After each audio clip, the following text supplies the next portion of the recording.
Mu'adz bin Jabal, cendekiawan muslim yang paling tahu halal dan haram.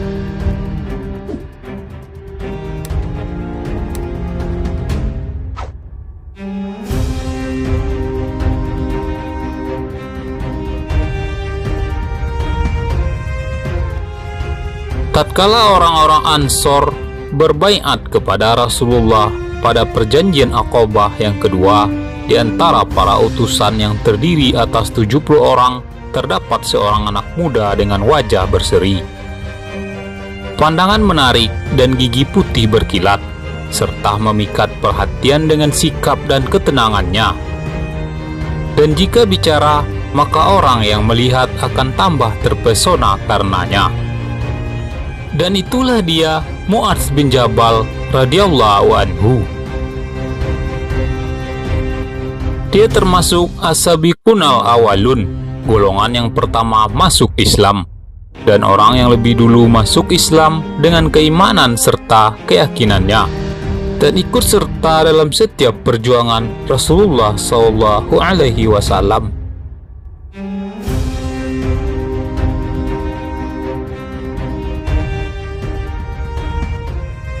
Tetapi kelebihannya yang paling menonjol dan keistimewaannya yang utama ialah fikih atau keahliannya dalam soal hukum.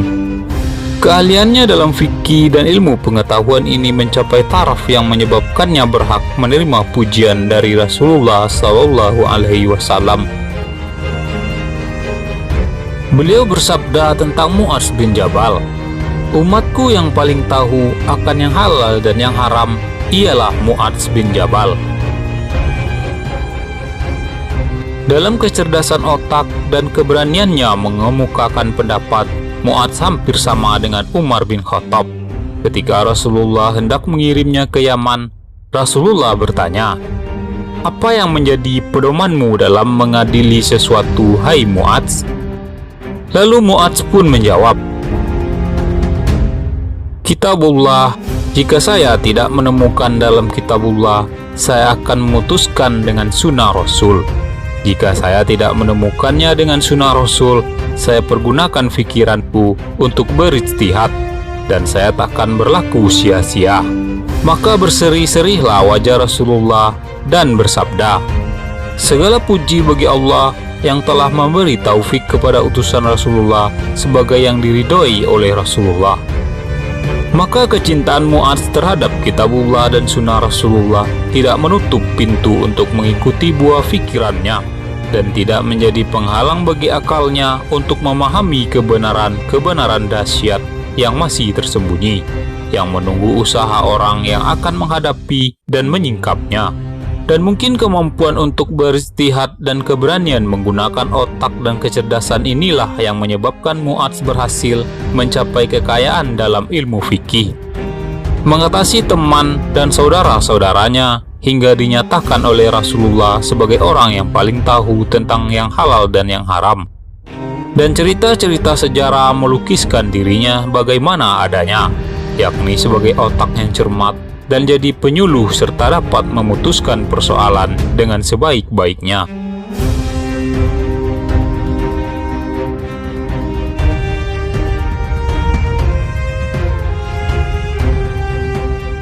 Suatu hari di awal pemerintahan Khalifah Umar, ia masuk masjid bersama beberapa orang sahabatnya. Salah seorang sahabat yang bernama A'idzubillah bin Abdillah bercerita tentang Mu'adz bin Jabal. "Maka duduklah saya pada suatu majelis yang dihadiri oleh 30 orang lebih, masing-masing menyebutkan sebuah hadis yang mereka terima dari Rasulullah SAW. Pada lingkaran itu ada seorang anak muda yang amat tampan, hitam manis warna kulitnya, bersih, manis tutur katanya, dan termuda usianya di antara mereka. Jika pada mereka terdapat keraguan tentang suatu hadis, mereka tanyakan kepada anak muda itu yang segera memberikan fatwanya, dan ia tak hendak berbicara kecuali bila diminta. Dan tatkala majelis itu berakhir, saya dekati anak muda itu dan saya tanyakan siapa namanya. Lalu ia pun menjawab, "Saya adalah Mu'adz bin Jabal."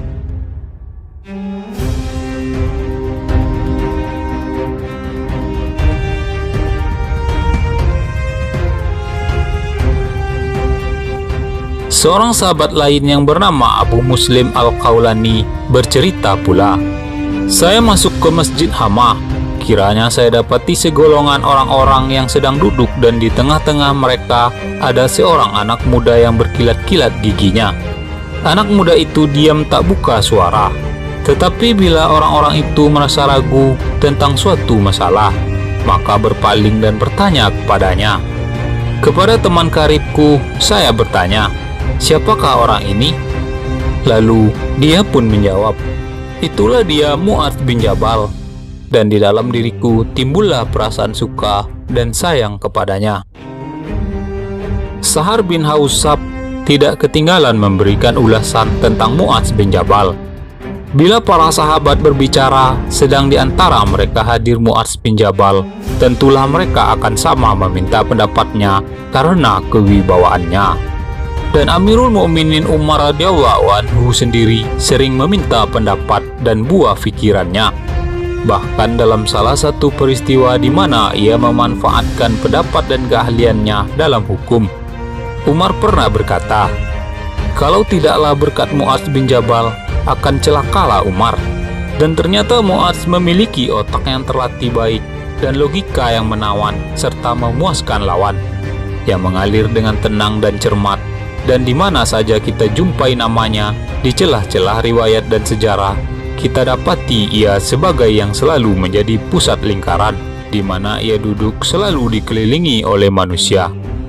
Ia seorang pendiam, tak hendak bicara kecuali atas permintaan hadirin, dan jika mereka berbeda pendapat dalam suatu hal, mereka pulangkan kepada Mu'adz untuk memutuskannya. Maka jika ia telah buka suara, seolah-olah dari mulutnya keluar cahaya dan mutiara.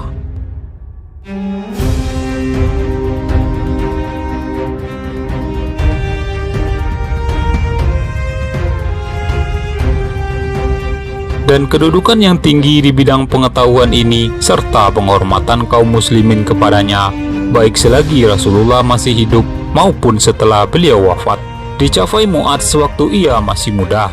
Ia meninggal dunia di masa pemerintahan Umar, sedang usianya belum lagi 33 tahun. Mu'adz adalah seorang yang murah tangan, lapang hati, dan tinggi budi. Tidak suatu pun yang diminta kepadanya kecuali akan diberinya secara berlimpah dan dengan hati yang ikhlas. Sungguh kemurahan Mu'adz telah menghabiskan semua hartanya.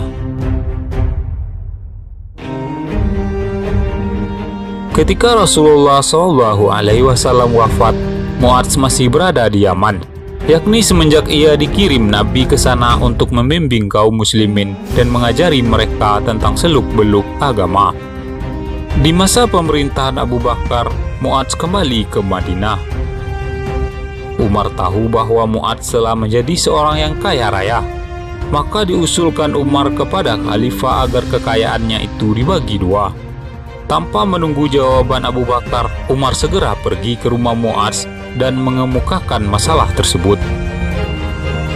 Mu'adz adalah seorang yang bersih tangan dan suci hati. Dan seandainya sekarang ia telah menjadi kaya raya, maka kekayaan itu diperolehnya secara halal. Tidak pernah diperolehnya secara dosa, bahkan juga tak hendak meminta barang yang subhat. Oleh sebab itu usul Umar ditolaknya dan alasan yang dikemukakannya dipatahkannya dengan alasan pula.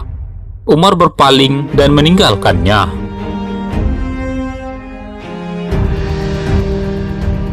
Pagi-pagi keesokan harinya Mu'adz segera pergi ke rumah Umar. Setelah sampai di sana, Umar dirangkul dan dipeluknya, sementara air mata mengalir mendahului perkataannya seraya berkata, "Malam tadi saya bermimpi masuk kolam yang penuh dengan air, hingga saya cemas akan tenggelam. Untunglah Umar datang dan menyelamatkan saya." Kemudian bersama-sama mereka datang kepada Abu Bakar, dan Mu'adz meminta kepada khalifah untuk mengambil 1/2 hartanya. Namun Abu Bakar menolak hal tersebut. Lalu Umar berkata, "Sekarang harta itu telah halal dan jadi harta yang baik."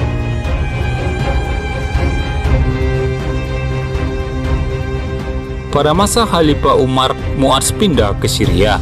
di mana ia tinggal bersama penduduk dan orang yang berkunjung ke sana sebagai guru dan ahli hukum. Dan tatkala Abu Ubaidah, amir atau gubernur militer di sana, serta sahabat karib Mu'adz meninggal dunia, ia diangkat oleh Amirul Mukminin Umar sebagai penggantinya di Syria. Tetapi hanya beberapa bulan saja ia memegang jabatan itu, ia dipanggil Allah untuk menghadapnya dalam keadaan tunduk dan menyerahkan diri. Umar radhiyallahu anhu berkata, "Sekiranya saya mengangkat Mu'adz sebagai pengganti, lalu ditanya oleh Allah kenapa saya mengangkatnya, maka saya akan berkata, saya dengar nabimu bersabda, bila ulama menghadap Allah Azza wa Jalla, pastilah Mu'adz akan berada di antara mereka." Mengangkat sebagai pengganti, yang dimaksud Umar di sini ialah penggantinya sebagai khalifah bagi seluruh kaum muslimin, bukan kepala sesuatu negeri atau wilayah. Sebelum menghembuskan nafasnya yang akhir, Umar pernah ditanyai beberapa sahabat, "Bagaimana jika Anda tetapkan pengganti Anda? Artinya Anda pilih sendiri orang yang akan menjadi khalifah itu, lalu kami baiat dan menyetujuinya." Maka Umar menjawab, "Seandainya Mu'adz bin Jabal masih hidup, tentu saya angkat ia sebagai khalifah, dan kemudian bila saya menghadap Allah Azza wa Jalla dan ditanyai tentang pengangkatannya, siapa yang kamu angkat menjadi pemimpin bagi umat manusia, maka akan saya jawab, saya angkat Mu'adz bin Jabal setelah mendengar Nabi bersabda, Mu'adz bin Jabal adalah pemimpin golongan ulama di hari kiamat."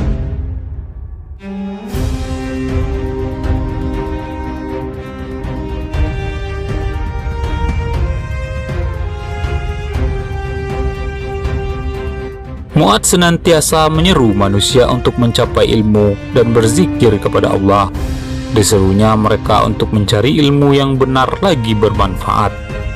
Mu'adz berkata, "Waspadalah akan tergelincirnya orang yang berilmu, dan kenalilah kebenaran itu dengan kebenaran pula, karena kebenaran itu mempunyai cahaya."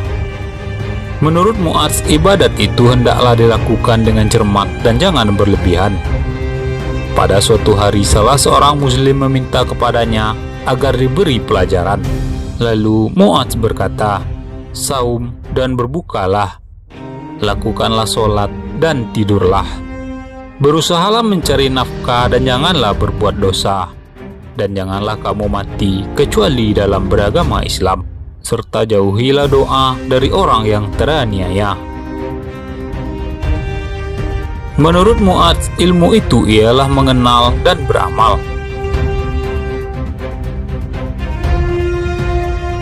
Ketika menjelang ajalnya dan dalam sakaratul maut, muncullah dari bawah sadarnya hakikat segala yang bernyawa ini. Dan seandainya ia dapat berbicara, akan mengalirlah dari lisannya kata-kata yang dapat menyimpulkan urusan dan kehidupannya. Dan pada saat-saat itu Mu'adz pun mengucapkan perkataan yang menyingkapkan dirinya sebagai seorang mukmin besar. Sambil matanya menatap ke arah langit, Mu'adz bermunajat kepada Allah yang Maha Pengasih dan berkata, "Ya Allah, sesungguhnya selama ini aku takut kepadamu, tetapi hari ini aku mengharapkanmu.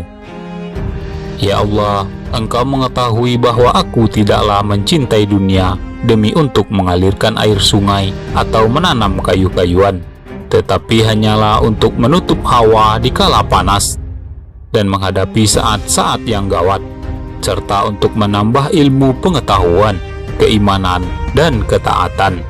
Lalu diulurkanlah tangannya seolah-olah hendak bersalaman dengan maut, dan dalam keberangkatannya ke alam goib masih sempat ia mengatakan, "Selamat datang hai maut, kekasih tiba di saat diperlukan."